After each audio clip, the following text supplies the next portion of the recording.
Assalamualaikum warahmatullahi wabarakatuh. Kami dari kelompok 7 akan membahas dari perlawanan rakyat khususnya melawan kolonial di tanah Sumatera. Di sini kita ada 5 orang dalam satu kelompok. Ada Ali Baba, ada Joy Rizky Amanda, ada Devia Indah Nabila, ada saya sendiri Muhammad Abdul Pratama dan Muhammad Abdul Umam. Jadi, di sini topik pembahasannya dibagi menjadi 5 materi. Yang pertama ada perlawanan rakyat Jambi, perlawanan rakyat Lampung, perang Aceh pada tahun 1873 sampai 1912, perlawanan Sisingamaraja di Batak pada rentang waktu 1878 sampai 1907. Yang terakhir ada pemberontakan anti-blasting di Sumatera Barat. Pada kesempatan kali ini saya akan menjelaskan mengenai perlawanan rakyat Jambi pada tahun 1855 sampai 1904 di bawah kepemimpinan Sultan Tata Saifuddin. Latar belakang dari perlawanan tersebut yaitu ketika Belanda mulai menjajah Kesultanan Jambi sejak tahun 1615 di bawah kepemimpinan Sultan Abdul Qahar yang nantinya kemudian digantikan oleh Sultan Tata Saifuddin. Belanda mendirikan loji dagang di Muara Kapeh. Kemudian, hal tersebut menuai penolakan terhadap monopoli perdagangan dan juga campur tangan Belanda pada kerajaan. Tindakan ini memicu kebencian rakyat karena bertentangan dengan prinsip Islam yang mereka anut.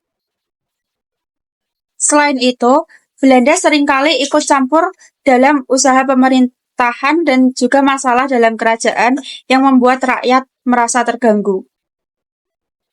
Ketidaksukaan rakyat terhadap pemerintahan Belanda kemudian menimbulkan pemberontakan. Pemberontakan terjadi dua jenis, yaitu pemberontakan non-fisik dan juga pemberontakan fisik. Pemberontakan non-fisik diawali dengan memboikot atas penjualan hasil bumi dari Belanda. Kemudian, membatalkan perjanjian dengan Belanda, yaitu perjanjian pada tahun 1833 yang memberikan hak kepada Belanda untuk memungut cukai dan memonopoli garam. Selanjutnya yaitu menjalin hubungan diplomatik dengan negara lain seperti Turki untuk menegaskan kedaulatan Jambi dan juga memperoleh dukungan senjata. Selain itu, Sultan Taha Saifuddin juga meningkatkan persatuan rakyat melalui semangat jihad melawan kolonialisme. Selanjutnya yaitu pemberontakan fisik. Pemberontakan fisik yang pertama yaitu membentuk pasukan Sabilillah dan melatihnya dengan pelatih di Aceh. Kemudian membagi wilayah komando untuk mengkoordinir perlawanan. Wilayah-wilayah tersebut seperti Jambi, Muara Tembesi, dan juga Sarolangun. Lalu ada strategi perang menggunakan benteng. Benteng-benteng yang dibangun yaitu seperti benteng Singkut, benteng Pelawan, dan juga benteng Tanjung, sabotase dan juga mobilitas rakyat. Kemudian ada serangan besar yang terjadi di berbagai wilayah seperti Muara Tembesi, Sarolangun, dan juga Sungai Marangin. Perlawanan rakyat Jambi untuk mengusir Belanda berakhir ketika jatuhnya Muara Tembesi pada tahun 1901 yang pada saat itu merupakan pusat pemerintahan dari kerajaan Jambi jatuh ke tangan Belanda. Setelah jatuhnya Muara Tembesi ke tangan Belanda, kemudian Sultan memutuskan perlawanan di wilayah Sungai Tapir. Tetapi kondisi pasukan pada saat itu sulit karena kekurangan amunisi dan juga banyaknya pasukan yang gugur dalam peperangan. Kemudian Sultan Tata juga gugur di Betung Berdarah pada 27 April 1904 yang dengan kematiannya itu menandakan berakhirnya Kesultanan Jambi dan menandakan semangat juang rakyat Jambi untuk mengusir Belanda. Membahas atau mempresentasikan mengenai perlawanan rakyat Lampung, yang terkhususnya perlawanan rakyat Lampung yang dipimpin oleh Raden Inten II pada tahun 1850 sampai 1856. Jadi yang pertama yang akan saya bahas adalah latar belakang perlawanan rakyat Lampung. Jadi perlawanan rakyat Lampung ini menurut Imanuddin pada tahun 2016 terdapat 3 latar belakang utama. Yang pertama adalah penguasaan kolonial Belanda atas Lampung setelah Kesultanan Banten melemah. Jadi sebelumnya ini Lampung adalah kerajaan yang berada di bawah Banten. Otomatis pada saat Banten dikuasai oleh Belanda, Lampung menjadi bagian dari kolonialisasi Belanda. Jadi pengalihan kekuasaan kolonial Belanda ini memicu ketidakpuasan masyarakat lokal begitu. Lalu yang kedua, eksploitasi ekonomi. Jadi Lampung ini dikenal sebagai penghasil lada hitam terbesar. Belanda menerapkan monopoli perdagangan lada dan memaksa petani untuk menjual dengan harga murah. Kebijakan ini menghancurkan kemandirian ekonomi rakyat Lampung. Lalu yang ketiga adalah melanjutkan perlawanan dari pemimpin sebelumnya. Jadi perlawanan Raden Inten II ini dilatar belakangi oleh pemimpin-pemimpin sebelumnya yang melawan kolonial Belanda juga, seperti Raden Inten I dan Raden Imba II. Selanjutnya, persiapan perang. Jadi yang pertama dilakukan Raden Inten II adalah memperbaiki benteng-benteng yang rusak akibat perang. Jadi Raden Inten II memperbaiki benteng-benteng yang rusak akibat perang dan membangun kembali benteng yang baru, seperti Benteng Galatano, Pematang Santok, Kahuripan, dan Salai Tahunan. Semua benteng tersebut dilengkapi dengan parit yang dalam dan terowongan rahasia. Lalu persiapan yang kedua adalah Raden Inten II membentuk pasukan yang dibagi menjadi 40 unit kecil yang dipimpin oleh seorang komandan prajurit. Begitu. Lalu perlawanan, perang. Yang pertama, jadi saya di sini akan menjelaskan kronologisnya. Jadi kronologis perang yang pertama adalah sejak Raden Inten II berkuasa, perlawanan terus meningkat. Jadi sehingga Belanda terus-menerus memindahkan pusat pemerintahannya. Lalu pada tahun 1851, Belanda mengerahkan Kapten Yak dengan berkekuatan 400 tentara untuk menyerang ke benteng Merambung, namun berhasil dipatahkan oleh Raden Inten II. Lalu pada tahun 1853, asisten residen J.R. Kohler menawarkan gencatan senjata. Gencatan tersebut hanya berlaku sebentar, lalu pada tahun 1855 sampai 1000. Baik, kali ini saya akan menjelaskan mengenai sejarah dari terjadinya Perang Aceh yang akan dijelaskan menjadi beberapa tahap. Yang pertama, dapat latar belakang Perang Aceh. Posisi strategis Aceh merupakan pintu gerbang perdagangan di Selat Malaka yang menjadi jalur penting bagi perdagangan di dunia. Hal ini menarik perhatian kekuatan kolonial seperti Belanda dan juga Inggris. Kemudian, terdapat Traktat London yang terjadi pada tahun 1871. Melalui perjanjian ini, Inggris memberikan kebebasan kepada Belanda untuk menguasai Aceh, sementara Inggris berfokus di Semenanjung Malaya. Melalui perjanjian ini, mendorong Belanda untuk memulai langkah militer terhadap Aceh. Kemudian, terdapat diplomasi Aceh. Sebelum perang, Aceh berusaha mencari bantuan diplomatik dari Kesultanan Utsmaniyah, Amerika Serikat, dan juga Italia, tetapi upaya ini tidak berhasil. Adapun tahap-tahap Perang Aceh, tahap pertama itu terjadi pada tahun 1873 sampai 1874 dengan serangan awal Belanda. Yang pertama terjadi pada tahun 1873, di mana Belanda menyerang Aceh dengan pasukan di bawah pimpinan Jenderal J.R. Kohler, yang mana serangan ini gagal karena kuatnya pertahanan rakyat Aceh. sehingga Kohler pun tewas dalam pertempuran dekat di Masjid Raya Baitur Rahman. Kemudian terdapat serangan yang kedua terjadi pada tahun 1874, di mana Belanda melancarkan serangan baru dan berhasil menduduki ibu kota Aceh, yaitu Kutaraja yang sekarang berubah menjadi Banda Aceh. Sultan Mahmud Syah melarikan diri, tetapi rakyat Aceh terus melawan melalui perang gerilya. Sehingga Belanda mengklaim telah menaklukkan Aceh, tetapi sebenarnya kontrol mereka hanya terbatas di wilayah sekitar ibu kota. Adapun tahap yang kedua dari serangan Aceh, yaitu pada tahun 1874 sampai tahun 1890-an, yang mana perang gerilya dan perlawanan utama ini yang pertama terjadi di pedalaman, di mana setelah jatuhnya Kutaraja, perang ini berlanjut di pedalaman Aceh yang dipimpin oleh ulama-ulama seperti Teungku Ciditiro yang mengobarkan semangat jihad melawan penjajah. Kemudian terdapat kehadiran pemimpin legendaris seperti Teuku Umar, salah satu tokoh ulama yang memimpin perlawanan.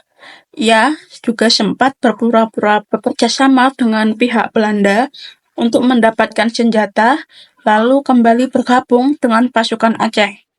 Kemudian terdapat istri Teuku Umar, yaitu Cut Nyak Dien, yang melanjutkan perjuangan setelah suaminya gugur pada tahun 1899.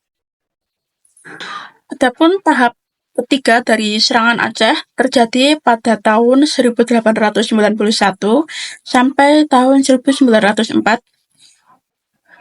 yang mana terjadi beberapa strategi knock-rons dan pasifikasi, di mana Belanda mulai mengubah strategi setelah menyadari bahwa pendekatan militer murni tidak efektif, sehingga Snodgrass, seorang orientalis Belanda, memberikan saran untuk memecah belah kekuatan rakyat Aceh.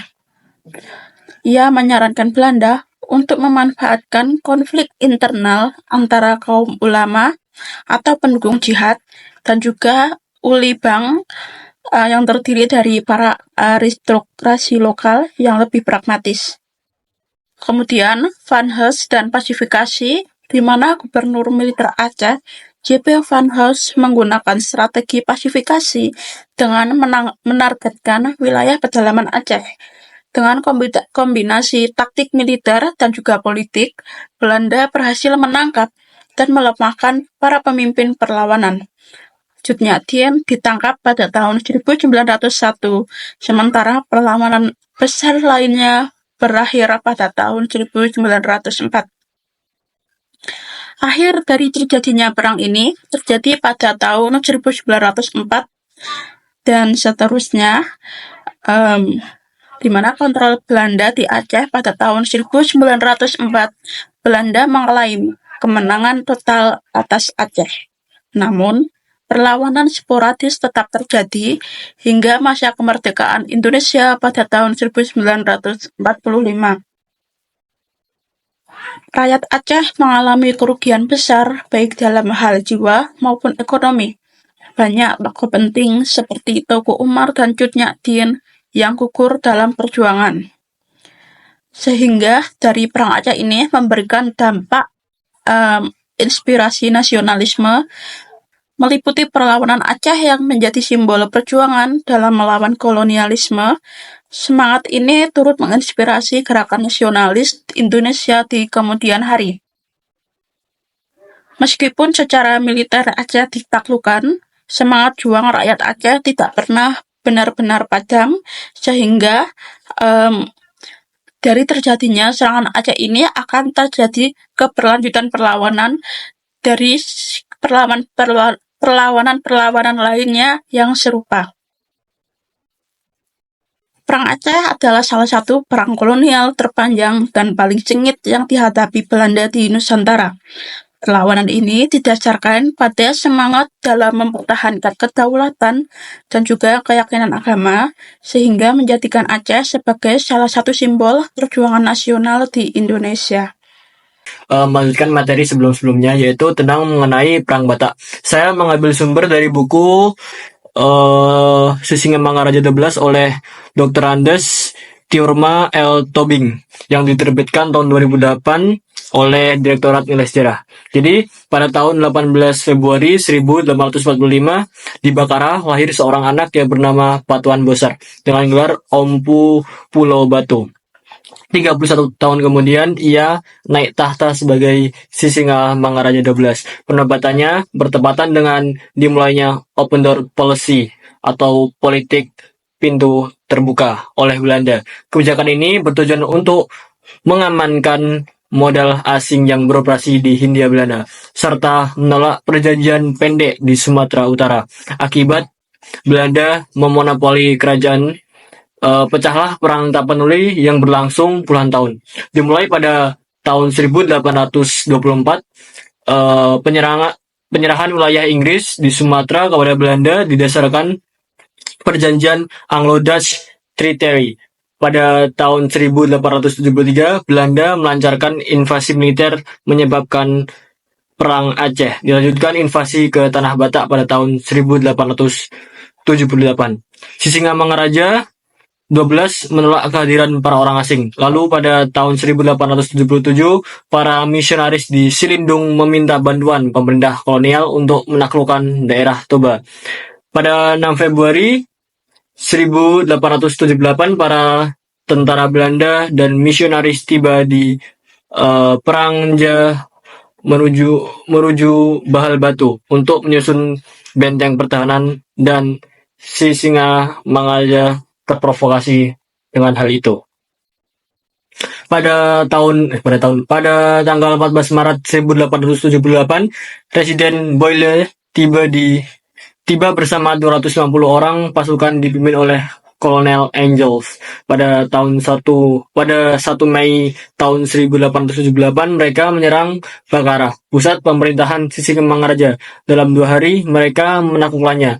Setelah itu, Sisingamangaraja lolos dan melakukan gerilya selama kurun waktu 1883 sampai 1884. Pada tahun 1884, Sisingamangaraja menyerang Ulum dan Boliga dengan bantuan tentara Aceh. Namun, Sisingamangaraja ini terdapat banyak kontroversi, yaitu salah satunya adalah agama yang beliau peluk. Menurut beberapa sumber, beliau penganut agama asli dari Batak, yaitu Parmalim. Akan tetapi dalam sumber yang lain mengatakan bahwa Sisingamangaraja adalah seorang Muslim. Pada tahun 1800-an akhir, beliau memeluk Islam, tetapi beliau tidak ingin menunjukkan keislamannya kepada masyarakat. Seperti itu. Oke, kita di sini akan membahas dan melanjutkan tentang pemberontakan anti-belasting di Sumatera Barat, tepatnya yang merujuk pada perlawanan masyarakat yang Minangkabau terhadap kebijakan pajak langsung atau belasting. Jadi belasting itu bahasa Belanda dari pajak langsung yang diberlakukan oleh pemerintah kolonial Belanda pada awal abad ke-20. Istilah anti-belasting berasal dari kata Belanda tadi sendiri, yaitu pajak. Kemudian latar belakang dari terjadinya tersebut itu latar belakang dari pajak berat yang ketidakadilan. Setelah sistem monopoli kopi yang diterapkan melalui tanam paksa dihapus, pemerintah kolonial menggantinya dengan pajak langsung. Pajak ini tuh membebankan masyarakat yang sebagian besar itu petani. Kemudian ada pelanggaran dari Perjanjian Plakat Panjang pada tahun 1833 menyatakan bahwasannya pemerintah Belanda tidak akan memperlakukan pajak baru pada persetujuan rakyat. Tetapi penerapan belasting ini tuh melanggar dari perjanjian tersebut yang menimbulkan keresahan dan kemarahan masyarakat. Kemudian ada beberapa pemberontakan dalam tindakan di Minangkabau ini. Ada 2 tokoh utama dalam perlawanan, yaitu perlawanan Kamang pada tahun 1908 yang dipimpin oleh Haji Abdul Manan yang menggerakkan masyarakat Kamang untuk melawan ketidakadilan dari pajak tersebut. Kemudian ada tokoh perempuan Siti Manggapo. Wah, tokoh perempuan ini tuh perlawanan di daerah rakyat Minangkabau. Kemudian ada taktik yang digunakan. Belanda merespon dengan kekuasaan militer, pemberontakan ditumpas, dan rakyat. Banyak tokoh-tokoh perlawanan ditangkap, dipenjara, dan asingkan. Kemudian sumber primer atau sumber dari perang Kamang ini dapat dirujuk melalui buku yang ditulis oleh Ori Rosli Amran, bahwasannya dalam buku tersebut Sumatera Barat pemberontakan pajak tahun 1908 bagian 1 Perang Kamang. Kemudian ada buku yang bernama Nazam Perang Kamang, dan yang terakhir yang saya gunakan yaitu Kamang dalam lintasan berbagai sumber sejarah.